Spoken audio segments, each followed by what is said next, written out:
La sanction d'exclure l'élève au Bassala qui se tape dans le système éducatif congolais et va annuler, on doit plutôt les rééduquer. Puis d'après une source, une dernière rencontre imprévue, confession religieuse avant que Pépé Mbosso a ça le rapport et pas ya chef de l'État. Voilà, le deux sujets autour développé Lelo Nakata émission. Tout ça bon jeudi 9 septembre 2021 après ce que nous avons pas biso.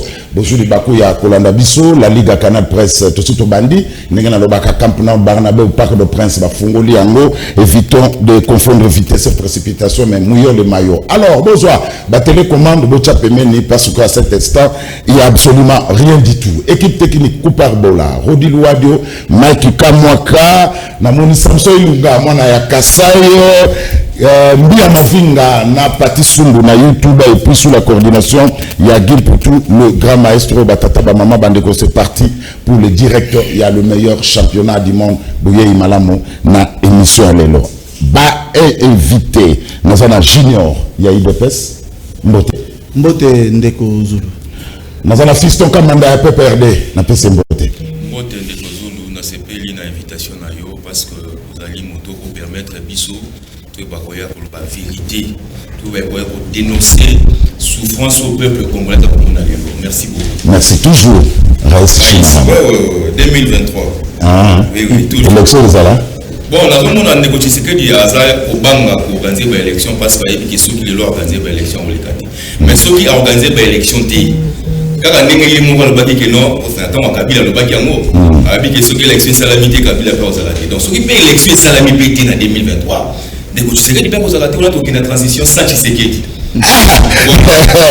Alors, elle est là, nous sommes secrétaire national en charge de communication SID, Mbote Ndeko Zulu, Mbote na ba débatteur nyonso, Mbote na ba na Congo, permettre Ndeko Zulu na mema mbela na pompage, ba bengi mingi bazali koloba penza que nzela ezate po bakoma même côté à Don Bosco po batambola en tout cas nzela ezate pasi mai ezalité bazolela balobi mama Chantal lobela biso et puis ba infirmier bazobenga ngai mingi balobi penza musala pasi bango bazosala mais l'état ayebaka bango te akipaka bango te l'état amonaka bango batu pamba en tout cas bazali kosenga penza ete toloba pona musala bien réglementé pour basalaka musala mingi malgré l'état na biso akipaka mingi ba médecin. Merci. Mesdames, Congo en avant. On a connu la Kinshasa. Petit Kabou commence à faire la salle na yémeba. Kabou ça Kinshasa c'est pas comme qui m'a outi na bombe. Tika salam salam. Mbote Ndeko Zulu bato ya bumbu nde babenga kingai barobi to pemi brukumeso na zelu bungu to le babwa ke kuna bokomona makambi soto. Alors na alerté na tuningo bila eloko biso bana kishiso to salier to edite kasi lokola bato nyonso otika avant toko tana bato bayebani na lobela pe bayo bazangi ba porte parole tozali na basali oyo bako sala na commission nationale la prévention routière. Voilà, bande koana bako de la Ndeko Zulu mikande za awa bokomona ke naza na misolo bavotaki na assemblée na budget oyo ndeko wana zali en place ako kamba yango kosaleli yango te.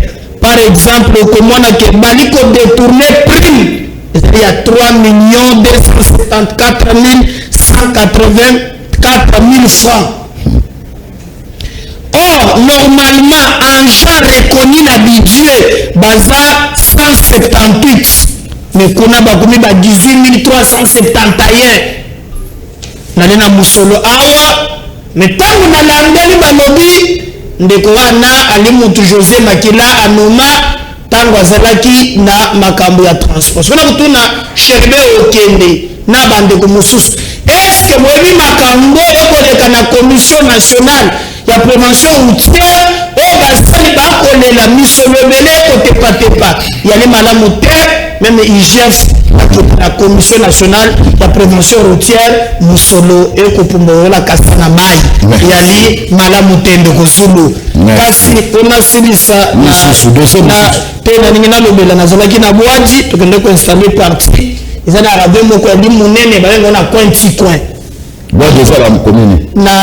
crois en Galiema. Attends, le qui peine, le Mikokota, le truc de la Zamba Telecom, quelque part à boire des ailes. On a moni, pendant les langues, bazope ma quand même. Mais comment qu'il a niveau que basangi sakambongo bango moko na bakartier basum bakasaka sima basum po bato ngani son mu des zonge ko la passe to sengi ministre ya ameka kotala kona le kambo ya bana bwaji passe ndenge moko na bana kanduka. Merci, mesdames, Kankolongo. Alors, nous avons invité parce que tous les gens ont remarqué belé. Ceux qui nous ont loba, tika loba, tant nous avons loba, ça la toilettage technique. Parce que bientôt tout va le capter na radio. On nous dit que comme na radio, yo sur besoin de monter na véhicule na air, azana bureau, moi yoka, na kamamina, exact. Deuxième chose. D'où pour tous les grands maïs sont sélectionnés. Mais les locaux beaucoup sélectionnés, invité. La Société nationale d'assurance, vendredi. On n'a pas le choix. Tout ça là, émission pour la bino. Donc, le but qui tengue, Maître Nico, Bassin Pembe, Natak, Danika Béa. Voilà, c'est une liste, la sonance, la chant. Il y a sonance, la bengi, la pessi. Alors, on a dit maestro, maestro, tout ça là, émission pour la bango, le barobé, la bango bayawa. Pour la Silisa, on a instauré chaque semaine, même une fois, débat au féminin. Voilà, donc on va la semaine prochaine, jeudi prochain, et bien nous allons chaque jeudi débat au féminin Kakabassi. Donc jeudi prochain, maman Chantal, à Osalawa, maman Polia Mourouja Mabé, à Osalawa, maman Moko ya PPRD, maman Moko de Souslobaxa. Donc nous allons 4. Donc on va chaque semaine, une fois, débat au féminin pour donc pour éviter que côté ba maman na ba mibali ocha ba mota jour moko ba on va ça ba débat na bango tonzimi ngana za contre moi voilà ba ko ça rappelle ba jour mususu to ko ko cha journée moko débat au féminin mais ba ko ça appelle ba mibali maintenant na plus jeudi prochain maman Chantal nous a déjà averti aux alana maman Boucha Mabé to yebi que tu vois maman na maman oté vous sont toyebi ochata mobali na moté ochana débat au féminin alors nakana na ba maman ya ligue de femmes ya UDPS mais comment kana sur image bazo sepelate utalande ba maman baza ko pepa ba maputa na bango ba sepelité to luka information ba lobi que ya eu élection la ligue de femmes ya UDPS maman abimi présidente nationale ya ligue de femmes ya UDPS ba maman ba sepelité yango ba maman ba za mécontente o za bon na kananga ba za mécontente ba lobi il fallait que tia maman o ya bunda ba d'après bango maman oyo ba tia présidente ya ligue de femmes ya UDPS aza maman bundité na UDPS ba jouer ka maman ba tia wana o ya de maman o ba bunda ba zo fina bango na niveau ya UDPS pour na bango zali kambo ya secrétaire général ya UDPS na président ad intérim ya UDPS ne ba orchestre na kambo ya surtout maman oyo ba tia présidente ya ligue de femmes ya UDPS donc grande na niveau ya ba femme ya UDPS. Merci Mike Amoka. Alors on a directement Junior. Merci Mike. Alors Junior, réaction à la image.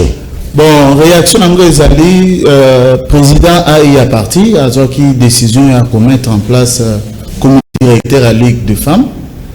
Oyo a Nicolo Uchi Koleka, kasi Tomuni Banda Mukolo Lobby, et qui na réaction, et ça tout à fait normal. Oyebi que et ça la nomination moko te et ça la unanimité na mokili. Ba ko kocha mutu ba nommer mutu lelo batu nyonso bakosepela te yo yebi yo moko awa na mboka tozali président de la République Félix Antoine Tshisekedi Tshilombo soka nommer mutu okoyoka ka balobi aza ya boye aza ya kamboye na kanisi ba mama ndenge bazawana ba exprimer moi na UDPS ezalaka liberté d'expression bango ba pesi point de vue na bango na nomination au président AI à Sali. Je crois que président AI na secrétaire général il y a parti bako yo que la bango ndenge ba mais Junior il y a un problème dans l'UDPS il y a trop de mécontents bateau yo ba bundi na l'UDPS ba se retrouver ce sont presque excusez-moi le terme les parvenus au ba yeka kai UDPS au bazal ba ndekela ba konzi na IDPS ne baza se retrouver mais ba babundi pe biso te ba babundi na IDPS baza se retrouver te problème ezali UDPS ezali implanté à travers le monde donc ce que na États-Unis okuta UDPS ezakuna na Canada UDPS ezali na Congo Brazzaville UDPS ezali pasi oyo batutu babundi na mokili mobimba po oyebi président faux président Etienne Tshisekedi azalaki kokende poto mingi mpona komene diplomatie na ye azali na bamboka ebele donc UDPS eza monene bato baza ebele batutu bakozala satisfait au même moment te oyebi ke PPRD bauti gérer pendant 18 ans batutu bazwa misala te batutu se retrouver te eza la réalité à pouvoir donc ndenge eza wana UDPS eza parti monene je crois que le président AI na secrétaire général bakoyoka ba revendication ba maman balobi par rapport à ligue de pour ba nommer je crois une cinquantaine de personnes olobate ke batunyo so wana babundate donc il y a ezana bato yo babundi na ba o babundi te donc voilà eza la réalité est-ce qu'il y a une réaction Fisson Kamanda bon il est ngana dans le bezali kala que biso nyonso to moni ndenge nini parti au pouvoir ekufi UDPS c'est pour bandeko parce que na bandai ko lubango depuis kala na lobi que UDPS et ko panzana avant to comme en 2023 parce que na kati ya UDPS ko ebi que ezali na bato belé ba ko regretter comportement ya bato ba ko kamba yango comment se fait-il que le règlement d'ordre intérieur ya parti wana président AI azalakate akoki jamais ko kamba pendant plusieurs années. Ils sont partis à Batou. Tant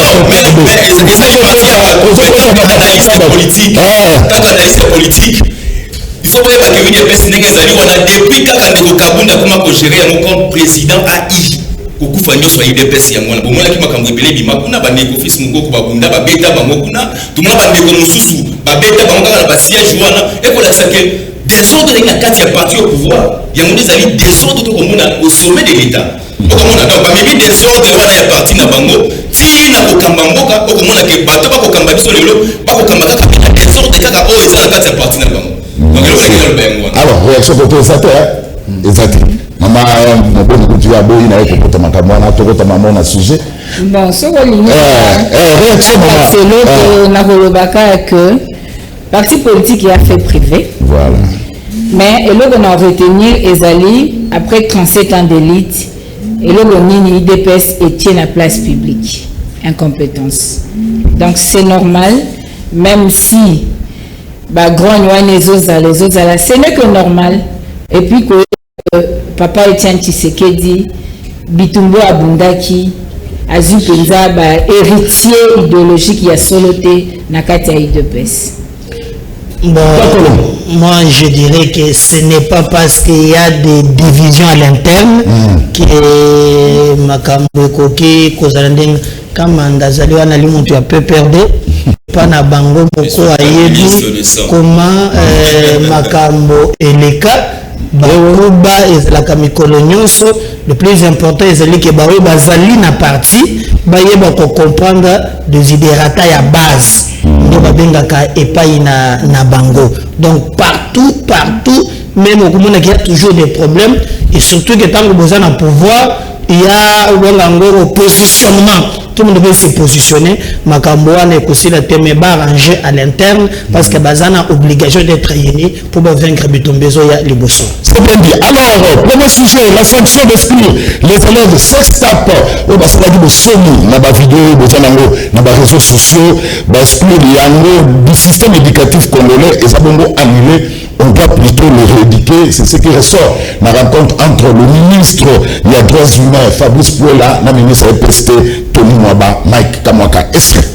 Nous sommes venus auprès de son Excellence, Monsieur le ministre de l'EPST, qui nous a rassurés, comme nous l'avons déjà annoncé, que à l'issue de ce qui s'est passé, le comité de discipline de l'école s'est réuni de manière urgente et ces élèves ont tout simplement été exclus. C'est une mesure exemplaire qui doit servir à des leçons à tous les élèves. L'opinion peut être rassurée que nous devons être calmes. Les élèves ont été exclus de l'école, mais pas du système éducatif. Mais ces enfants, nous devons les prendre en charge, et les parents et les acteurs sociaux et les psychologues pour les recadrer parce que personne n'acceptera d'avoir ses enfants comme voisins de ses propres enfants, de ses filles ou même de ses garçons. Je précise d'ailleurs que c'est une école du réseau catholique.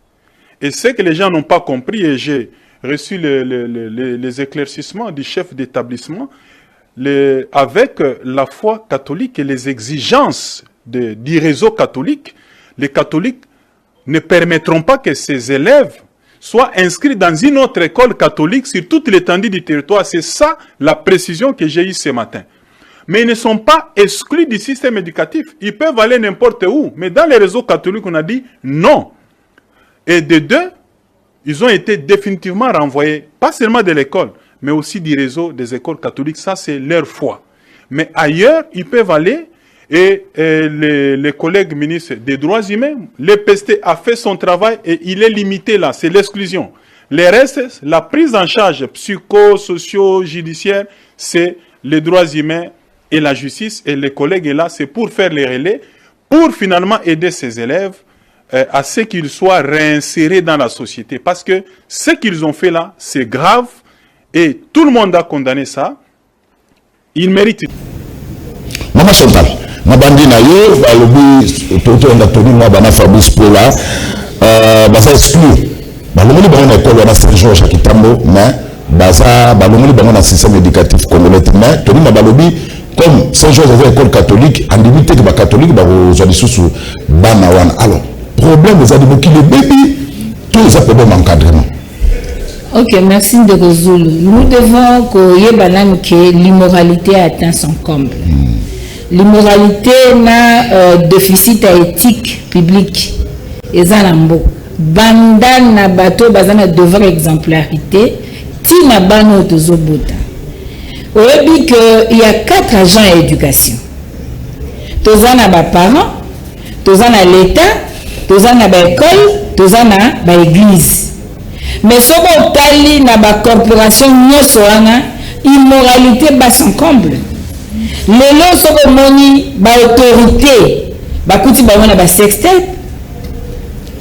Ce qu'on tali na immoralité même na le lenge ya kokamba mboka. Bana ba otala TV butu na moi papa yibi, koko yibi, papa leki yibi, noko yibi, bakangi papa na mwana malongi. Bakangi papa na adolescente mineure baso mona sensu olo ezala na lera mobutu même ba ozerte wana toyeba que ba enfant na dimi ezala sute na ba télévision to mona makambu kilikili musique congolaise ezo livrer biso ba scène moko oyo eza ko porter atteinte à la pudeur bakonzi tina base atteinte à la pudeur. C'est-à-dire sans problème réel, c'est comme fléau, sans fait social, oyo ezo senga penza, batoba se remettre en cause, baluka comment to bongisa éducation yaban. Lolo oyo de Rozoulou, bana bakomi na niveau wana, c'est condamnable. En tant que parent, ezana nous sonne pour l'image de la famille, pour l'image de la nation, mais aujourd'hui famille a quelle image? On parle de l'enfant. Le parent n'a plus l'autorité parentale. Quand tu m'as payé. Moi, la machine de remonter la watu. A comment bimaka na sachet. Bon, on a 3e primaire et à 3e littéraire.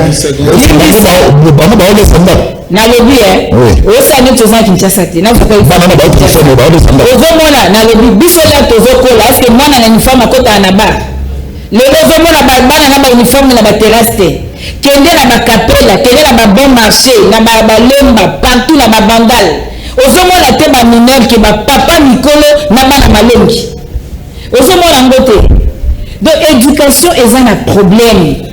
Ce qui est autorité parentale est papa a la capacité de gérer la famille comme il se doit. La famille étant la cellule mère, il y a nation, problème est allé. Aucune école, l'enseignant censé transmettre ma valeur éducative. Asa un pays, asa non considéré, asa la situation il y a délabrement ce qui n'a pas le bango. À transmettre quelle valeur? au moins qui va vidéo à Teban école primaire balobi enseignant Tchebiso Moulongo to ba de pesa mbongo so ba mbongo te a Tchomu Panzibwe et ça immoralité mais enseignant a commis chose pour valoriser bon à retransmettre l'éducation qu'est-ce que l'église réglementation exacte comme Bible en nombre de but comme il attend de la fin ba faux pasteur ba bini ebele ba comme quoi abuser na bandini baza considérer position na bango ba sala ka batu mabe donc tout ça auquel à l'état démissionnaire. Alors le problème de l'éducation est un problème national et ça la couleur politique maintenant la question se pose oui c'était par là nani azali décision ba exclure bango na ba école nationale Congo. Le comité de discipline, il y a Saint-Georges. En collaboration avec le ministre. Cette décision a donné une base juridique.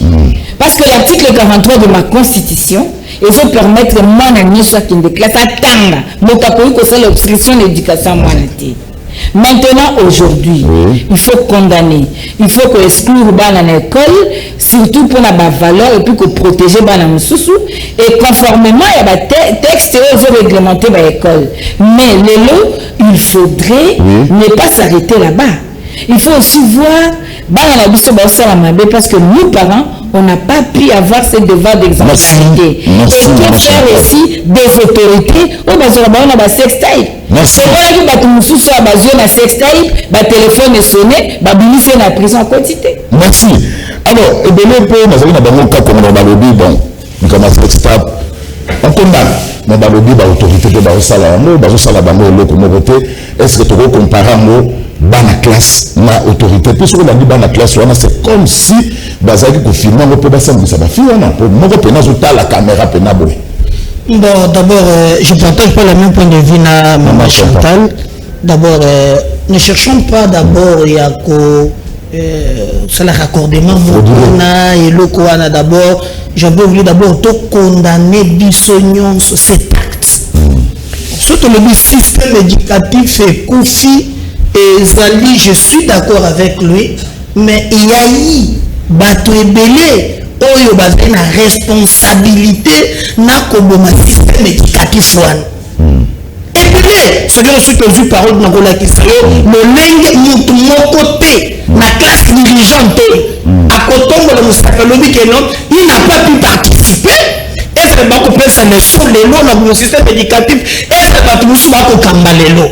Mais likambo ya mabende nge wana tokoluka ngo verbe te tokoluka ngo français ko raccorder ngo te likambo mabe ya koyebisa bango philosophe moko lo baboy l'enfant c'est un tableau noir il faut vide il faut écrire quelque chose mwana bakolanda kabiso bombe tokufanda awo bakotala bakoyoka lonenge tokozwa position tokosala na biso pour système éducatif na biso ata tobeti baoluka bamo c'est inadmissible bana na biso bayeba ke ata papa abafutaka ye après 40-50 mois akoki kose livre te na babétise wana ata mboka ekomi ndenge nini bomoto ya moto ezalaka na moto ya te okoki kondima te mpo ndako na bino ekufi mpo papa naza ndenge nini osilivre na babétise wana c'est inadmissible dede je ne pouvais pas parce que revenir na décision wana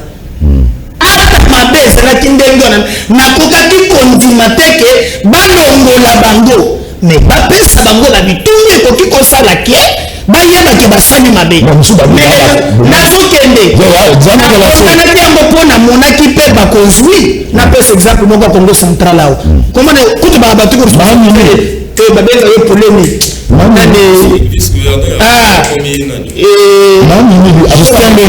Justin Bemba c'est condamnant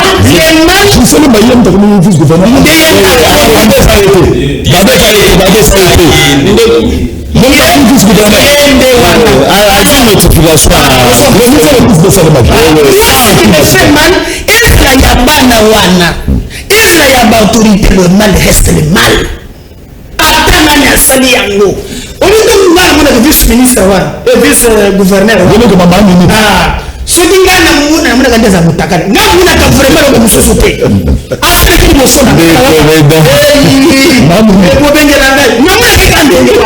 Même pour l'image, vous allez faire moutakala. Batuni sur ma mona yo. Un jour on te voit là-bas, papa, gardez-vous. Pourquoi nous n'avons qu'à n'engager nous n'avons monté si là on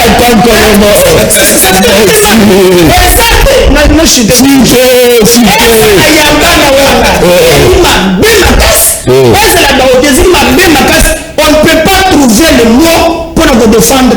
Ça n'a rien à voir avec un paiement à parents. Mais le paiement est là, on ne peut pas encourager. Les leçons nous suivent à la maison. C'est montrer à nos enfants. Même le bon monde, la dignité humaine n'a pas de prix. Même après bonjour là, Manzala, au combat de la bon monton. Je ne suis pas d'accord que mes parents me foutent à Kabangote. Surtout qu'il y a un débat où je vais te montrer si c'est plateau. C'est éducatif. Merci. Alors, fils, comme un bébé, en uniforme, il faut que les cas casse. C'est pour la classe. Au moins, une décision où le ministre Tony a dit avant, il faut comprendre que décision est acquis, ma casse pour la parce que pour que les pas continuer, processus éducatif n'a pas mon normal parce que basali sextable les acquis décision moi ma casse. Donc, tous ces ministres à se rétrograder, il y a à comprendre que et le quoi qui m'a monté si quoi balobi que non et comme l'école catholique n'est boibana wana. Comment ni quelque part n'engé ba maman otikoloba na n'engé meda kan kolongo pa otikoloba. Pour na makambo o couleur politique ezalité parce que ezali image parce que ezali bosoto. Comment na makambo no surtout comme on a lelo base na mo ezali d'abord internet. Obiso to moni wana ezali parce que bana wana ba mi filmer. Siko imagine toi siko yo ba o esala makasa ke ba filmer ça combien. Vous comprenez? Donc quelque part responsabilité pe kozonga na ba parents. Parce que yo parents tant papa moi motoma la téléphone boy Android opesi mwana ça na WhatsApp akota ka Facebook akota ka Twitter akota ba yeli ba réseau nyonso. Vous comprenez? Ce qui moi et le comment pour ça la bien ma père peut se filmer atindeli moninga mususu atindi boye donc comment on a que internet peut aller à la base parce que technologie n'est pas développée comment on a que pas na pe ba komi ko luka ba yeba makambo oyo ba ndé ko mona te ba ndé ko yeba te avant et puis et le mususu maman te ko luka awa pe zani responsabilité à l'état to c'est pas la biso na gratuité oui mais gratuité à moi le quoi première moi zani effectivité. Et puis gratuité on attend besoin de décision que notre ligne gratuité ça là et c'est bien qui pose pas précaution est-ce que vous faites enseigner malade parce que tout le monde a pas image à ba vidéo pas na ba ko que là c'est pas ko tanga te ba sali même vidéo nous pas ça ba marche malgré tout comment que les classes ko tanga kate qu'est-ce qui prouve que bana wana ndenge ba kenda classe wana tant que ba kenda kuna tant on se ba ça répéter on t'a ba film pornographique au comment donc quelque part l'état il faut aller ba prendre en charge ba enseignant. Enseignant parce qu'on attend peut-être pour éduquer bana. Bana wana boy ba ke bazala ba parents na bango est-ce que ba place ba salaka?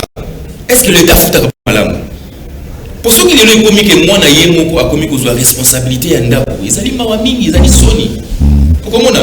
Donc eloko wana ezali eloko moko ya mabe. Ezali eloko moko ya mabe otoki ko s'inquiéter.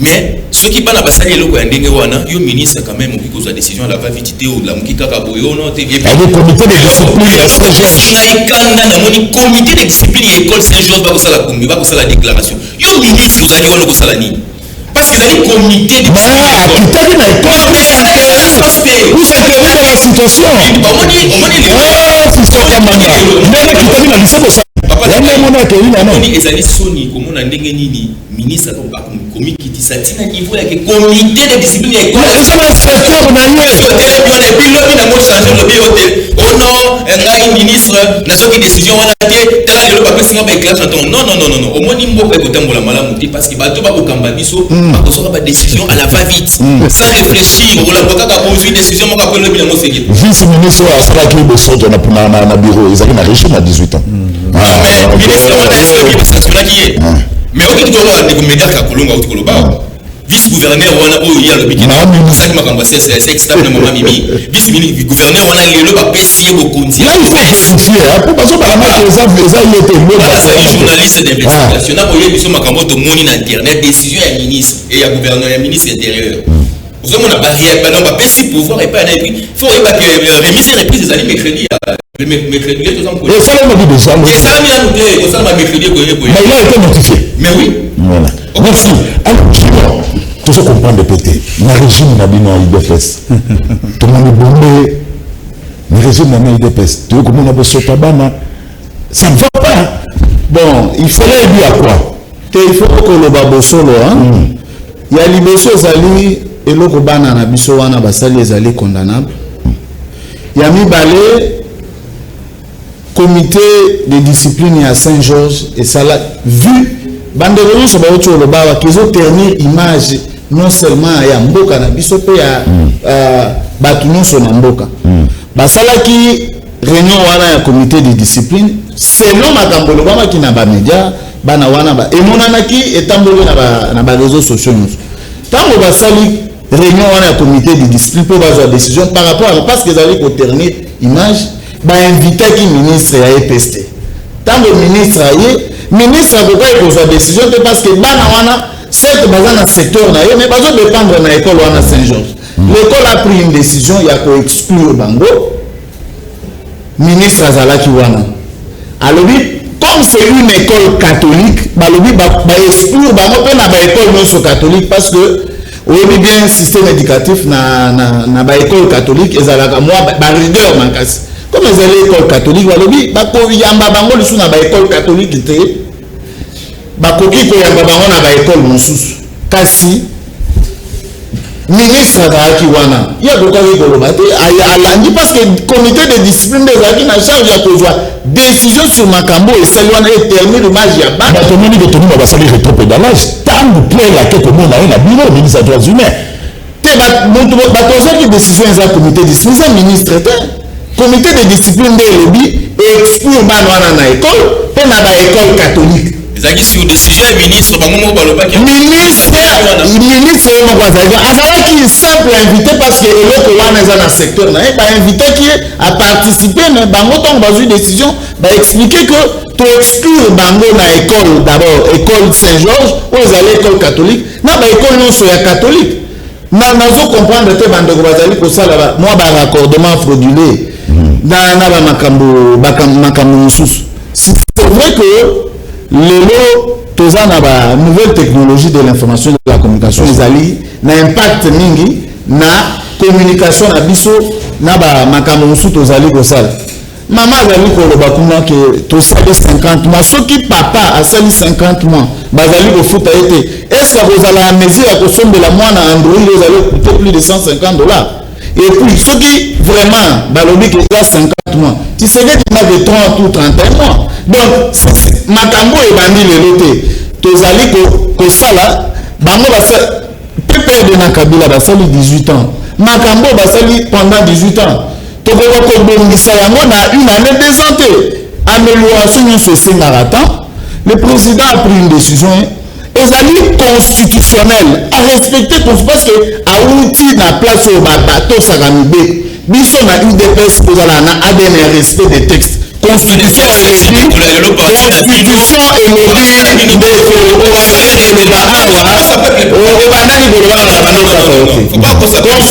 et gratuité de l'enseignement président a vu risque élire na décembre janvier a prêté serment en septembre à l'objet rentrée de la classe gratuité de l'enseignement mais l'autre ozali komona ba effet na bango ezali na ba point oyo ezali ko vivre kaka na enseignement donc soki ba enseignant bazalaki kofutama malamu te mbele peut-être bato mosusu bako vivre te parce que eza na bacoin oyo ezali kaka bazo vivre mpona baenseignant donc président a vu décision wana respecter constitution à mettre gratuité enseignement bazali kofuta ezali processus tozali kosala processus no ezalaka baosala basali suivi basali évaluation basali barecommandation baaméliore yango nde kosala ke à la longue tobongisa système éducatif na biso na système ya nouvelle technologie de l'information mpona koprotéger mboka non,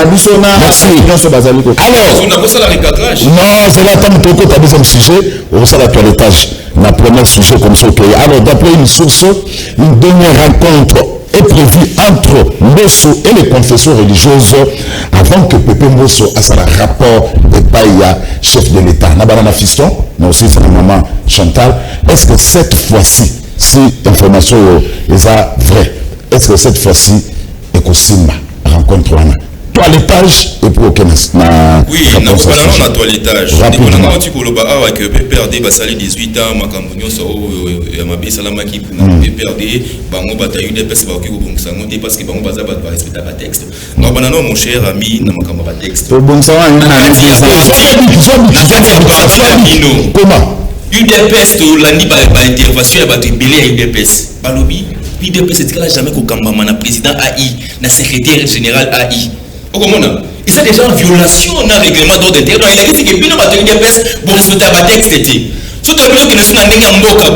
Combien d'articles de la Constitution en Mboka sont pour violer l'UDPS? Parce qu'il y a beaucoup de Mboka. Majorité pour la union sacrée. Vous posez la majorité, on a Kimoïbi.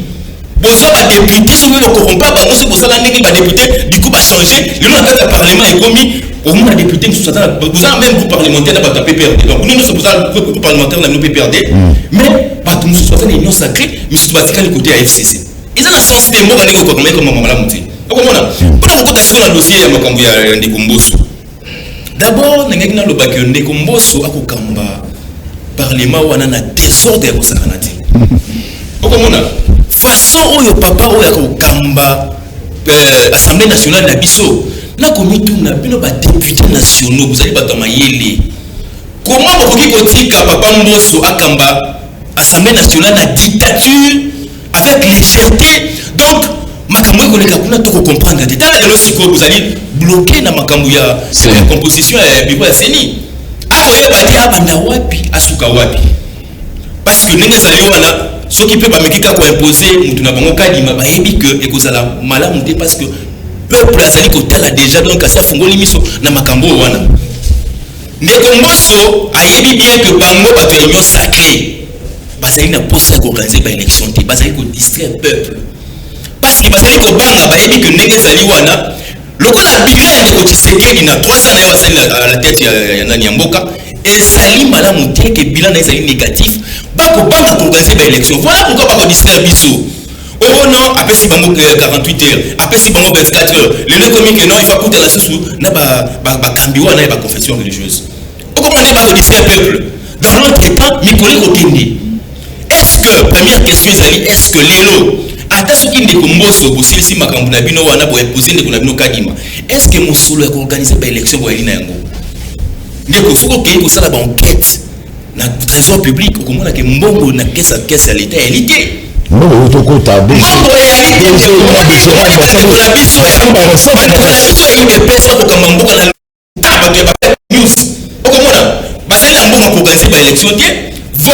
pour organiser une élection, parce que les lots, catholique, église catholique n'a pas porté ça. C'est ça qui va mon balobi. Tu peux être au niveau imposé, mais Kadima, Azali très proche de Tshisekedi. Donc, il va proposer une chose comme ça, consensus, c'est ça la limite. Et ça, dans la carte de la confession religieuse, pas que ça moutou moko, comme président Seni. Mais si on connaît pourquoi on va dire qu'il y a un parce que il que tant qu'on va dire qu'il y a un cadre, pas qu'on distrait le peuple. Et puis, tant qu'on s'en a mis tant qu'on les gars. Donc, il y a pas besoin de le bien que vous allez ficher. Élection pour l'ingate, élection. Alors, on a un bon côté, bon cambongo, bon défambongo, bon gazette élection parce que de l'ennemi régime Nabino, na 2023 élection fait ça, ma copine bon kende. Parce que tout le monde dit que Mboka est la prise en otage par Batumoko, les peuples qui travailler justement pour la intérêt de la merci. Alors, nous donc, croyez-vous que cette fois-ci, Fumée Blanche et de Lima, nous rencontrons parce que la Mouka projette déjà une marche pour le 15 septembre. Fiso Kamanato qui peut que la Mouka Nabino Yokani.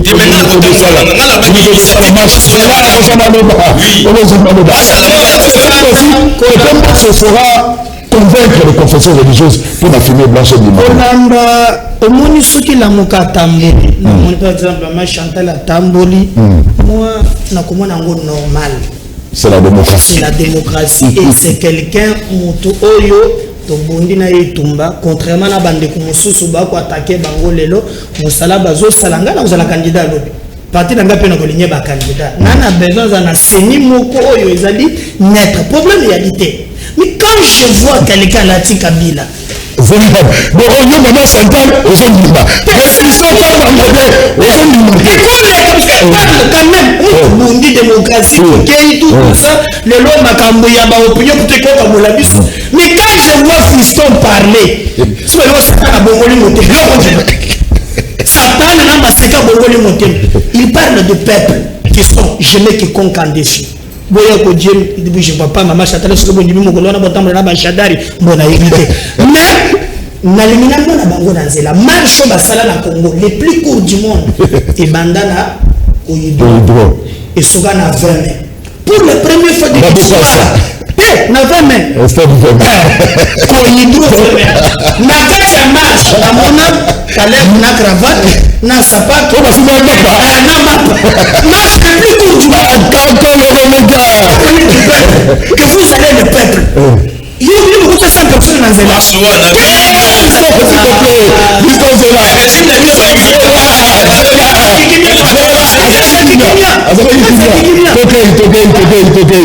quel peuple 100 personnes.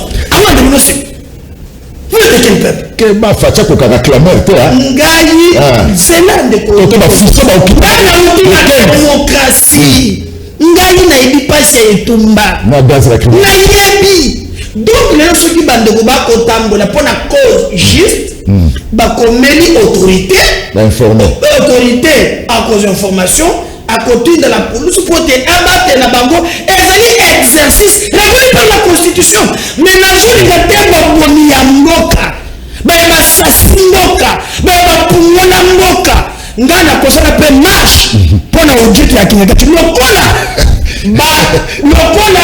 ba côté pas Dieu mundi bana kisha sabobo ngamba marche zali ba je pe kinga kati ba expliquer biso mission le bilongo zo edele ya suka omotuko zombongo suka eloko yo kugende kuna eloko moko bazocha singa na libumu bakani mama ya nini tyrolienne to bashinyoso baba no seka bino bole tozi tobiso na mipepe bakangi singa babwakio mama wa bakanga kipe mokolo wa babwaki ye na singeke ofiti de sangola le plus important totambola pona seni mais tokotambola pe tokotambola pe pona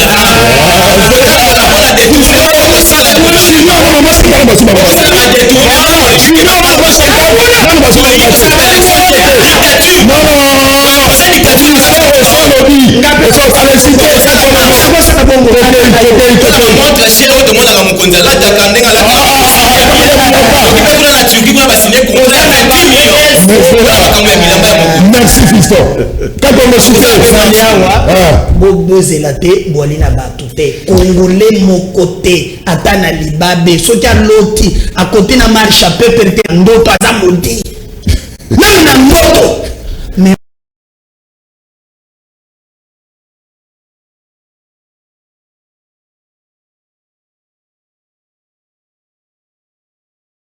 balobi ale atundu muntu ozalaka na sinel kuna soki makambo ndenge nini so bapla oyo ke bandoki kodéranger le plus important pour ezali ete ezala na assemblée nationale ezala baconfession religieuse baza na charte oyo etambwisaka baconfession religieuse nalingi bato nyonso barespecte charte na bango. J'apprends ici catholique, SCC, Kimbangis, confession mon côté, et ça est collé à Moussous. Pour nani, na charte na bango ba yokoli ba lobi une confession, une foi. Merci. Donc batika ngo bateke no yo za munene koleka. Mais na bango nyos ba tel intérêt ya mboka et non pas intérêt. Merci. Alors Junior comme ça c'est maman Chantal même par terme. Est-ce que cette fois-ci rencontre il y a Pepende sur Ekosimba parce que c'est comme si Nene Kofi Mba toujours rond-point, toujours évolué entre temps de fils comme les jours passent. Bon, ça va toilettage, je pose la question. Oui, oui. Toilettage, à l'émission, tu as très rapidement, ils allaient que banda Félix Tshisekedi azali na bokonzi azali mutu azali ko respecter mibeko oyebi mikolo uti kolekawa asengaki na Assemblée nationale ba permettre ya banda ko repousser état de siège ba député baboyaki à s'incliner lelo ezali à chaque 15 jours ministre de la justice azali ko kende ko senga ko ba prolonger état de siège donc nakala oyebi ndezalaki ezomuta basi ba décider déjà na kinga kati yeye il faut appliquer yango mais biso to uti na ADN balobi il faut ko respecter mibeko mutu moko te akoki koloba ke eloko basali wana ba voler texte pour constitutionnel ndezali habilité à koloba ke eloko sombolo eloko pakala basali ezali conforme na constitution te mokonzi ya mboka azali kozwaka chaque fois courage wana akomeli cour constitutionnel botala nanu eloko est-ce que ça conforme na constitution mibeko ya mboka elobi ndenge wana soki balobi kaka eza conforme yango monaki loi portant organisation et fonctionnement ya seni oyo tozali kolobela ntango bapesi ye aval wana apromulgué yango lelo basi bapibli yango na journal officiel ya mibale bandeko babandaki kokamba mboka oyebaki ndenge batikaki bareserve oyebi lelo nde ministre ya finance Nicolas Kazadi na inspecteur général ya finance mosala bazali kosala makasi baassignation nyonso bazali kopesa na barégie financière oyebi bazosalaka badépassement koloba te bazali kosala agile alingete azali kosala patrouille financière nazopesa yo information ministre akomelaki gouverneur ya banque ke misolo oyo ebimaki mpona batenafe po wana il faut ezonga parce que erespectaki baprocédure te donc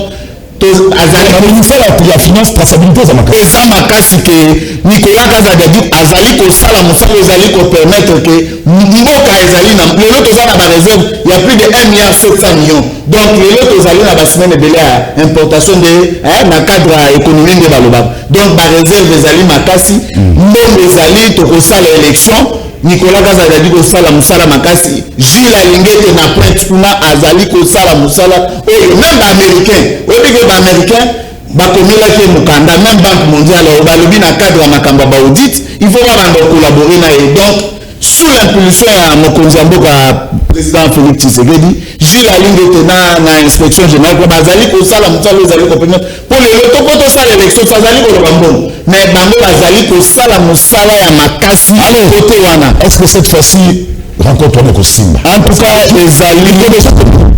ezali démarche tozali kosaluer makasi parce que oyebi loba bosolo po bino bona poche la bino c'est Denis Kadima solo biso tozali ndeko medaka ngolongo uti koloba eza na loi portant organisation fonctionnement ya seni ezali toza na charte à la confession religieuse balobi baza 8 toye batie bamécanisme na banko ya kodésigner président na bamembre mosusu basanteni biso tolobaka respect des textes que dit la charte que dit la loi portant organisation fonctionnement ya seni loi elobi le 8 wana basangana babimisa moko azala président moko azala délégué na plénière baza 8 bayo loi elobi bien soki bayokani te baleki na vote makambo bango basi babandi processus na bango ya kodésigner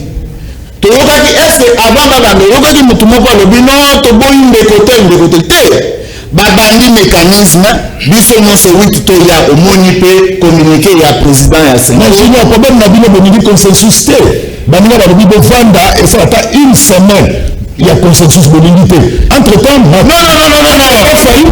va proposer des calendriers. Non mais est-ce qu'un candidat président de la République peut proposer calendrier ezali seninga azali habilité proposer calendrier ce qu'a proposé à l'ouvrage financement organiser l'élection problème ozali koloba les 8 confessions religieuses bazali koloba makambo ya conseil baza 8 yo yebike na mboka na biso soki boza ebele boza 8 bosali démarche pour que parce que elobani na charte na bango donc privilégier consensus elingi koloba unanimité te consensus elingi koloba bayokana so bayokani te baleki na vote biso tozali kosaluer démarche président de l'Assemblée nationale azwi po azali oui, il y a 40 fois. Parce que le lobby, oh non, bon, ça l'élection, pour ceux qui vont s'arrêter,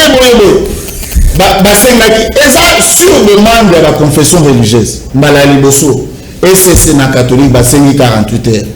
Un bon père de famille, Bosso accordé Bango. Baye deuxième fois, Basengi a accordé Bango. Balobi va te demander à président de la Basali Yango. Cette fois-ci, sont à juger. Basali demande na Bango président Azana la démarche de ou bien Azali pour bundana pour na développement ya mboka Azali pour sala makambo de libanda.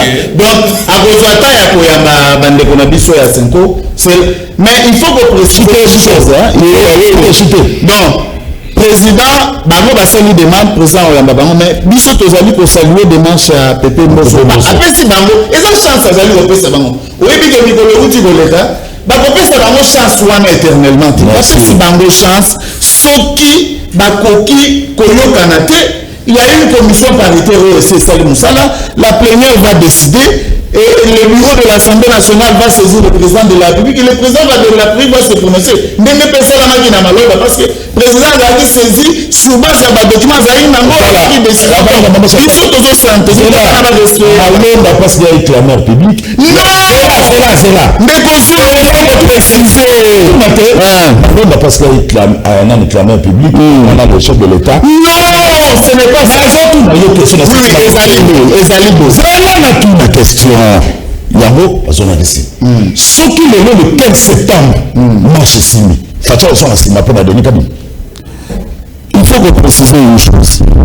Démarche à désignation à Malonda, d'abord, Malonda ayaki sous prétexte que ça va Kimbani, c'est notre désigné qui était en réalité, ça va Kimbani. Démarche, je pense que c'est lui qui a fait comme il a pas fait. Oh, il n'était pas habilité. Ndeko vous l'andana malamu toshi. Non, mais c'est pas maman, c'est pas grave.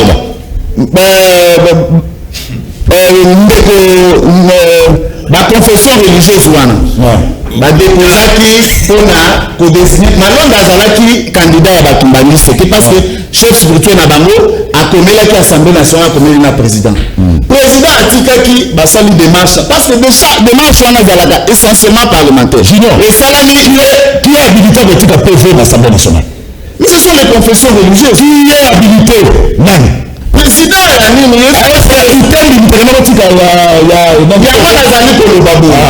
soki esalamaki na ndenge moko ya respect ya midéputé président parce que président azwaki assemblée nationale madame Mabunda azwaki ndenge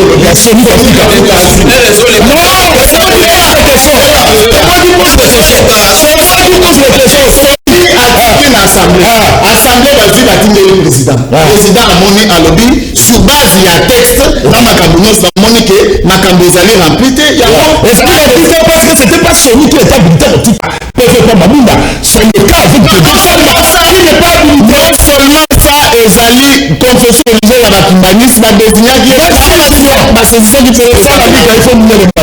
alors le 15 ça casse ou ça passe marche pacifique est-ce que d'abord l'hôtel de ville a informé et puis de deux ceux qui marchent s'imiter il de continuer. Merci de Rosulu, na respectera toujours ndenge les maka. Quel étage? Merci. Ok. Voilà. Na ngina rappeler bandeko, c'est vrai que immoralité est en boka mais ezaka pour l'internet parce que même la télévision na biso to moni ba danseuse ko bina mutakala na ba TV bana ba moni to moni ba programme ko tia ba film pornographique to banda ko décréer ya mokala na kanisi de kozulu ebingai comme activiste aussi il y a droit de femme nazalaki parmi bato ba mema ba memo ba tika ba sala ba sitting pour l'éducation de nos enfants na terme éducation ndeko nangaka kolongo la fanatisme comme mangai na m'approche na yo na condamnaki acte na lobi bien l'immoralité atteint son corps na lingi à travers éléments au salami moto na kati ya société parce que comme problème ou comme fléau c'est partout et ça là que il faut moto na moto azwa leçon tant de moni autorité na sextape azu nomination jeunesse la BCP et comme on a noti pour être nommé il faut faire ça donc nous devons aussi Oui, quand on parle de l'éducation, tout le fanatisme. Quand on parle de l'éducation, tirer des leçons, il faut parents. Comme c'est vous souhaitez que vous vivez dans le monde des idées, et surtout aux pasteurs, le pasteur doit être un gardien de valeur. Quand nos parents avaient l'incapacité à subvenir à nos besoins à Bana, et que Bana va comme se subvenir à nos besoins à Bango Bango Moko, incapacité à parents à exercer l'autorité parentale, et ça peut influer sur l'éducation à Bana. Au Kobo atteint, les enfants qui ont des téléphones, pour la plupart, les parents sont de la Bango. Ça, c'est un problème national. Tout le monde a la passion. L'État a la première responsabilité. Il est démissionnaire. Dans votre cas, agitation dans le Konangaï. Je n'ai même pas cité le nom des gens. Quand je dis l'État, quand je dis les parents, je suis parent. Quand on dit l'église, j'ai éducation. Quand on dit l'école, vous avez s'il vous plaît, l'éducation n'a pas de prix. S'il faut que ça ait une éducation, tu refais les mains. Il y a un moment où gratuité, tu fais le bas. Émile de Gérardin, le bas qui gouverner, c'est prévoir. Ne rien prévoir, c'est couvrir à sa propre perte. Tu le bas qui a. Aux autres, se taper poitrine, a vu pouvoir en janvier, à la fin gratuité en février, planification de salut. Alors, ça, c'est 7 mois après. Même 7 mois, même 10 mois. Même 10 mois. Ça n'a pas été planifié. Parce que planifier, est-ce que nous avons les infrastructures adéquates? Est-ce que le personnel enseignant a la position nini? C'est enveloppe salariale par rapport à budget est-ce que le programme n'a pas la campagne? Votre gratuité, vous amenez le populisme partout, vous venez à la sensationnel et puis échouer la qualité de l'enseignement aujourd'hui en tant que parent. Aux affaires, il ne faut pas qu'on dirait brancher, on a pris aux activés, de bobiner aux autres qui n'a limité, mais il faut réfléchir. L'éducation n'a pas de couleur, s'il vous plaît. L'avenir du Congo, c'est dans la jeunesse. Et est-ce que vous avez un programme national par rapport à cette jeunesse? S'il vous plaît. Maman, c'est très important. Nazali Tolobaboye, Namite. Kaka sikoya kuyenga Nalobi boye. Voilà Kadjosha IDPS. Nalobi boye. Joseph Kabila avait mal dirigé le pays. Congolais ne savait pas qui non à Joseph Kabila. Le 30 décembre 2018, Congolais sont fait la rupture dans le système Kabila. Dans Joseph en tant qu'individu. Dans le système à Joseph Kabila. Posez-vous la question, qu'est-ce qui fait aujourd'hui que vous copiez textuellement ce que faisait Joseph Kabila? Parce que tout le monde a dit non à la corruption. Tout le monde a dit non à la violation de texte. Mais aujourd'hui, vous copiez textuellement. État de droit slogan. Vous voyez quand on va à la campagne électorale, s'il vous plaît, la gestion de Kabila n'est pas une jurisprudence, la gestion de la Bino. Kabila a mal fait, on a condamné, le peuple a sanctionné, alors aujourd'hui, donnez-nous votre bilan. Question, la violation de texte. IDPS, vous respectez le texte? Quel texte vous respectez? Vous placez juge à Cour constitutionnelle en violation de texte. Vous n'avez pas organisé les élections. Vous justifiez la majorité devant la Parlement ou pendant que la texte est en boca et pour le ma journal l'identification de la majorité et ça de bien à législature, vous créez la législature à Sika. Vous avez un programme de 100 jours. Et ça, un texte est mis. Est-ce que c'est le productif qui doit être question c'est très important pour donc nous devons savoir cela. Il ne faut pas que pour nous verser ça va passer sous la Bible la prospérité pour les enfants a-t-il la verset nous sous-souté ça qui charte et le but était basaline d'engue moko mais charte peut donner une qualité la moutouni na comme ma PV charte peut qualité la moutouni à convoquer réunion. s'il vous plaît, IDPS, botika ko déranger ma confession religieuse. C'est vous qui êtes à la base. Il y a des ordres de ça dans ma confession religieuse. En tout cas, vous faites attention. Sur le film. Yango to zoloba papa ngai. Yango la zoloba. Yo lingo mi pebe katolo. Ba ça ba réserve de change. Le producteur de l'argent. Ba ja DG ba olela. Yo bobo de la matante parce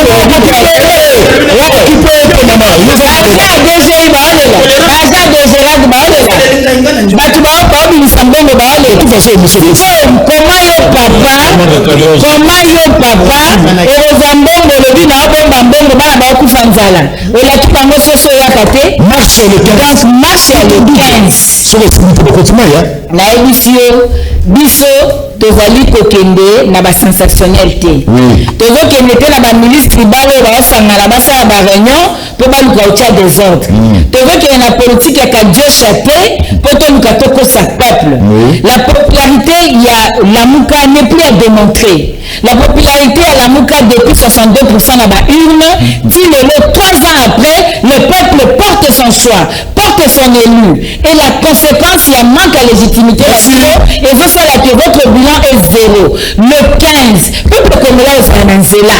Peuple comme là, besoin y même bon, avec la million de caneka là de ubi. Besoin c'est sensationnel. Bokani mutu à 12h à 17h de l'initié. Bon, c'est sensationnel. On a slogan la Dino. Bifo to vous annoncez là. Peuple congolais n'a pas clôturé dans le canon de quoi le baki awa to le biboui. Lamuka est sa plateforme où ils ont bunda pour le respect des textes et la garantir ma valeur. Bifo to valite batu oyo to le banabatu to ko sabango ce qui me to lancer appel na Congolais. Oh, bah, il a des rames. Oh, comment au 4 à 20 parties, il y a 8 parties. Oh, il y a un madé sur le lot Congolais, à mon aramaïté. Congolais, n'y a parce que quand on a dépolitisé, c'est bien. Il y a un autre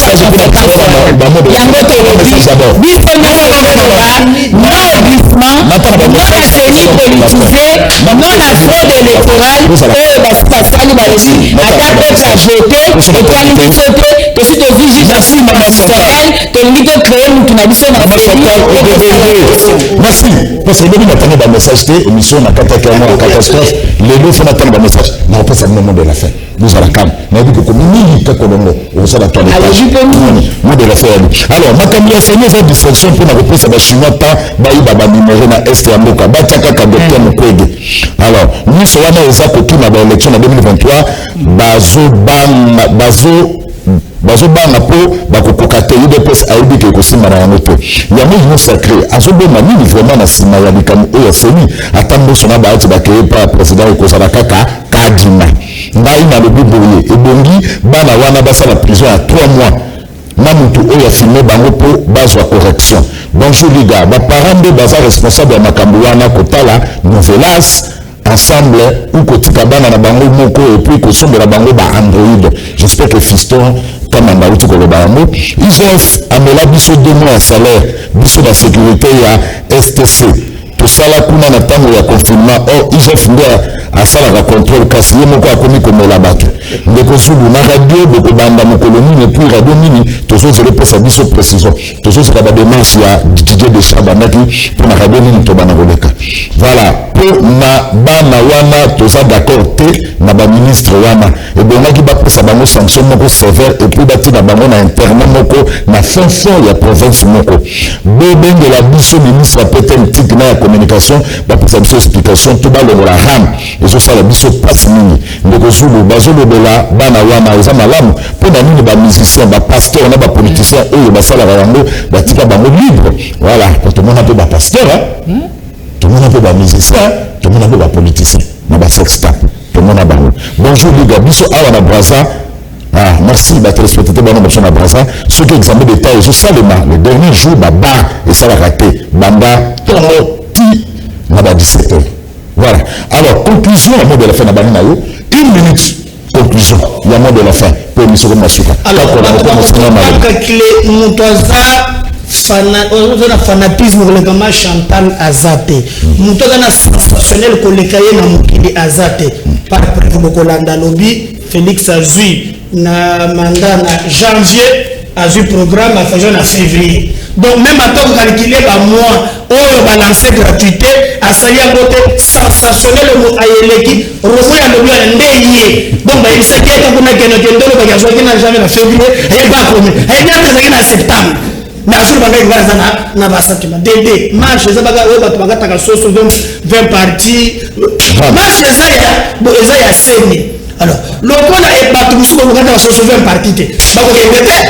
Pour comprendre Nakangi et le Komoko Awate.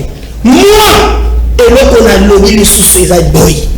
Ces pays de Kotonga Yango n'a pas contradiction, mais tu privilégies le sens qui est le Congo. Mon tenus a la droit n'a parole. N'a par exemple n'a canissule. Oya ya canissule. Nous sommes tourna kabolobi makambo, baponi bakote mususu ko charte côté non charte boliboy. Ce qui même est communiqué, je vois l'article 17 du 18, ce qui est communiqué à niveau que Bazou yo kanate autour, il y a moto oyo comme la PV. C'est pourquoi la cette commission. Commission c'est quoi ça venir?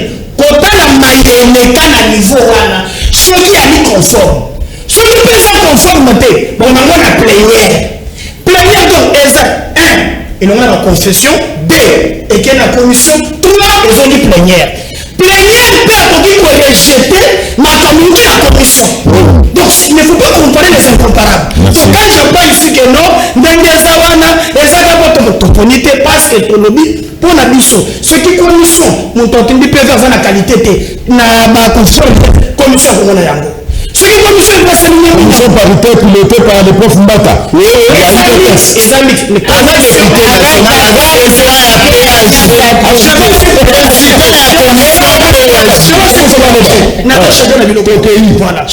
commission ezalaka yango na motu te commission bato bayedi l'exercice fait ça commission la kanisi na eutaka na plénière merci. Commission utaka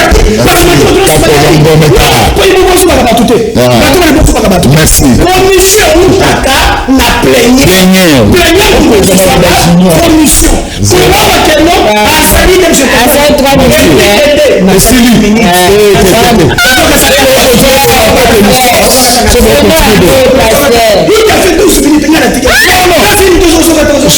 commission pour la chanter, pour n'angaï, na bandeli les sous. Voilà. Basala makamu nyosho na kotosa mobeko. Merci. Est-ce la opposition? Est-ce la majorité?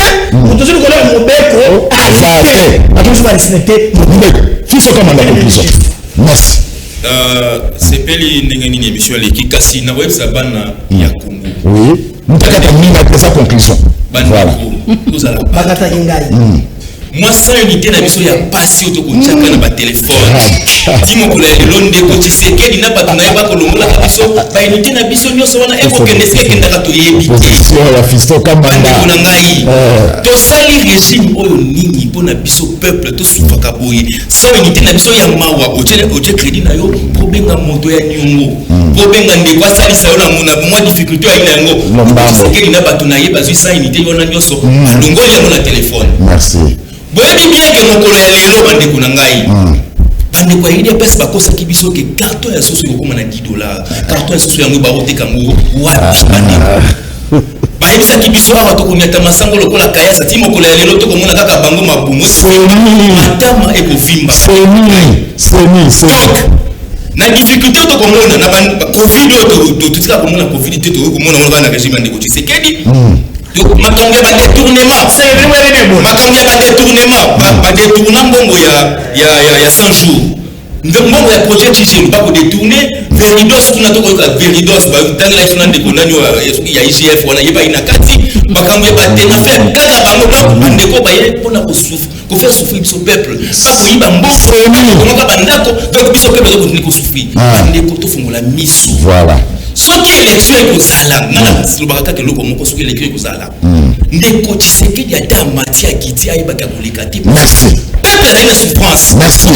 Il y a un moment qui m'a cambié à Seni, pas pour dribbler le peuple. Merci. Car si vous n'avez pas commencé à beaucoup de biso, n'andé qu'on a une kadima, n'andé qu'on a kadima, soki kaka bomika kochaka kandé qu'on a kadima. Parce que biso te mis projet na bino. Bosi monte na bino côté la cour constitutionnelle, bosi monte mosusu beaucoup ne côté la Seni. Biso na biso to côté. Biso peuple to ina simaji sécurité. Ata agenda qu'on a yo na kadima to muninga na yeto ke soki penani. Peuple agenda na Seni. To atiki kaka moto na yo na cour constitutionnelle. Okoleka tendeko soki élection salami. Mais ça na yebi na information na monde ko jiri. Merci. Il n'y a pas d'élection égalité. Donc, c'est qu'il n'y a pas de négocier, il n'y a pas de peuple. Merci. Conclusion, tout ce qui s'est machine, il y a eu deux pièces. Conclusion rapidement. On a eu sa peuple congolais. Maman. Nzala. Mbongo ramo baoyi babobi place kendara te. Classe ezali na valeur te. Mabela Congo lelo komi ya mutu nyonso okota sali ndenga lingi manque autorité à l'état. Lelo parent azana makoki lisusu te ya komema famille na ye na ndenge ya lingeli. Tout ça eza conséquence ya moyibi ya mapono. Et libamaki na 2018. Bino mo bomoni bilan na bango. Bilan na bango eza bombe, bilan na bango eza nzala, bilan na bango eza détournement de fonds, bilan na bango ezali état de droit slogan, bilan na bango eza tribalisme à outrance na ba nomination. Yango tolobi boye. Tokoki kopesa lisusu bango ngonga te après 2023. Donc 2023, pas de glissement. Tolobi boye, tokolinga lisusu jamais. To vivre na Seni, oyo ya politique, batia déjà moto na bango a voter na pona peuple. Tolingi yango te to boye yango. Yango tolobi na bango tokolinga lisusu fraude électorale te. Yango le 15 mercredi, biso nyoso, molongo mobimba, to boye yango. Ndeko alobi awa, na chite papa. Alobi, maman Chantal aza plus sensationnel. Nakanisi bato spectateur bazolanda, bana réponse. Nani na rappeler pasteur. Nani na rappeler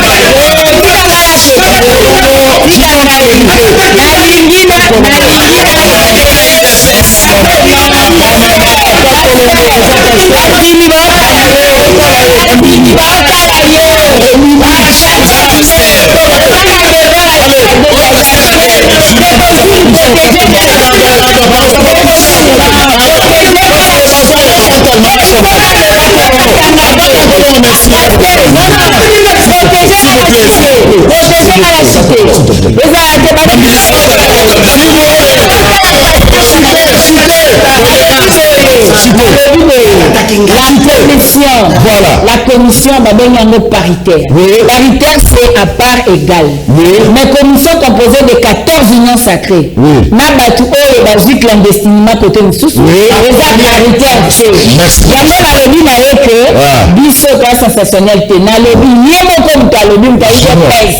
A lobby que banomeye mbala moko aye kosala gratuité. C'est plus que c'est pareil. Voilà. Dieu ça bango ya ndako. Il n'y a pas plus sensationnel métier.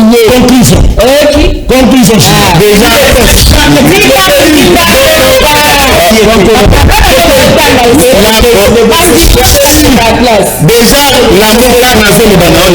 lobby balobaki fallait balobela makambo ya réforme ba reporter yango. Donc oyo peka ke marche ba reporter yango. Réforme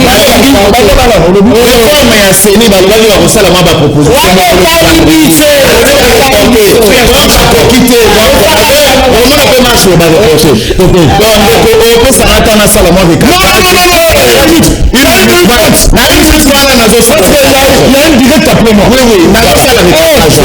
eza ndeko mwanya oyo alekaki awa mikolo Gabriel Mwanya.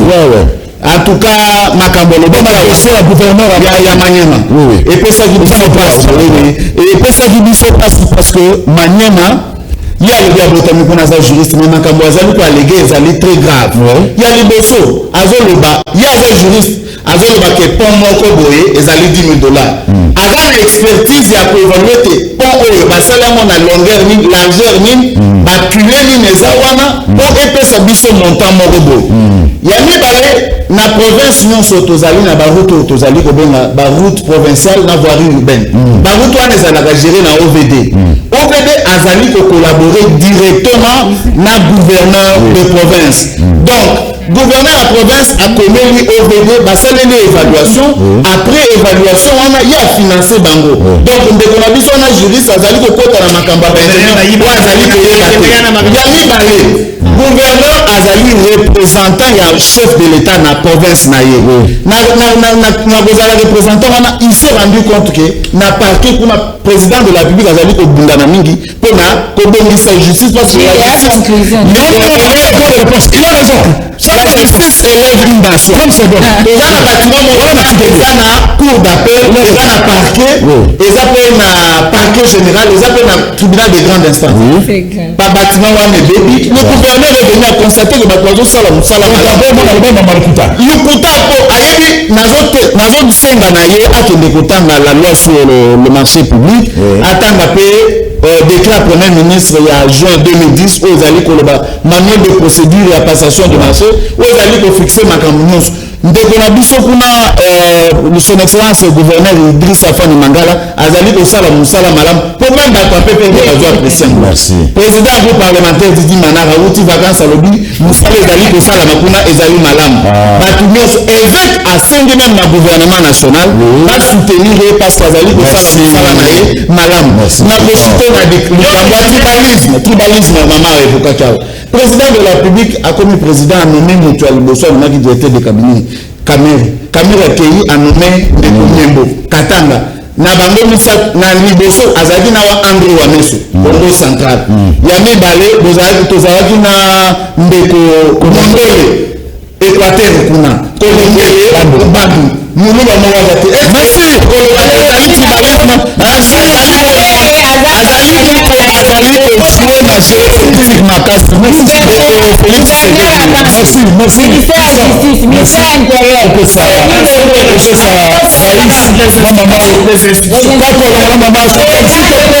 s'il te plaît. Majorité merci.